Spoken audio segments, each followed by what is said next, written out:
مار دھاڑ کرنے کا عادی بن جائے گا، یہ چیزیں چھیننے کا عادی بن جائے گا، یہ بچپن سے ہی بھائی بہنوں کی چیزیں چھین رہا ہے تو بڑا ہو کر بھی چھیننے والا بن جائے گا، یہ بچپن ہی سے مار دھاڑ کر رہا ہے تو بڑا ہو کر بھی مار دھاڑ کرے گا، یہ بچپن ہی سے اس کے انداز میں نہ شفقت ہے، نہ محبت ہے، نہ احترام ہے، نہ پیار ہے، کچھ بھی نہیں ہے، تو بڑا ہو کر بھی پھر یہی حال ہوگا۔ پھر آپ سر پر ہاتھ رکھ کر روگے اور آپ پھر کہو گے کہ میں یہ کہہ کر چھوڑتا رہا کہ ابھی تو بچہ ہے، ابھی تو بچہ ہے، ابھی تو بچہ ہے، بچہ کر کے آپ نے اس کو بچایا نہیں، یہ بچ نہیں سکا کیونکہ آپ اس کو بچہ ہی کہتے رہے اور یہ حرکتیں کرتا رہا۔ اب تک جو ہوا ابھی شروع کر دیں، اور اس طرح مطلب کہ ان کی مدنی تربیت کریں، آپس میں کھائی نہ کھائی الجھنا ہوتا ہے،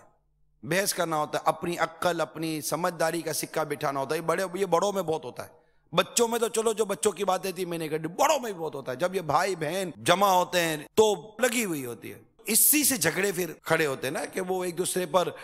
ایک اپنے آپ کو فوقیت دینا، نہیں ابھی تم کو نہیں پتا مجھے سب پتا ہے، نہیں ایسا نہیں ہے، نہیں ایسا ہے، نہیں ایسا نہیں ایسا ہے، تو جھگڑنا ترک کر دیں، جھگڑا مت کریں، یہ آپس میں ایک دوسرے کے بھی آپ سوچ لو، جھگڑا نہیں کرنا۔ حدیث پاک میں ہے میں اس آدمی کو جنت کے قرب و جوار میں ایک گھر کی ضمانت دیتا ہوں جو جھگڑا ترک کر دے،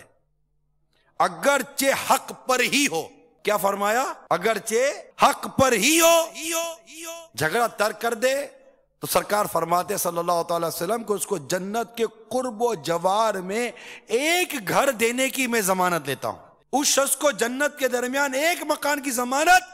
جو جھوٹ بولنا چھوڑ دے، اگرچہ دل لگی ہی کے لیے بولتا ہو، اور اس شخص کو جنت کے اعلیٰ درجے میں ایک گھر دلوانے کا ضامن ہو جو اپنے اخلاق بہتر کرے۔ حدیث پاک میں جب اللہ تعالیٰ کسی بندے سے محبت فرماتا ہے اسے نرمی سے نواز دیتا ہے۔ جس گھر کے افراد نرمی سے محروم ہوتے ہیں وہ ہر بھلائی سے محروم کر دیے جاتے ہیں۔ اپنے گھر میں بچوں کو نرمی سکھائیے۔ صلو علی الحبیب صلی اللہ علی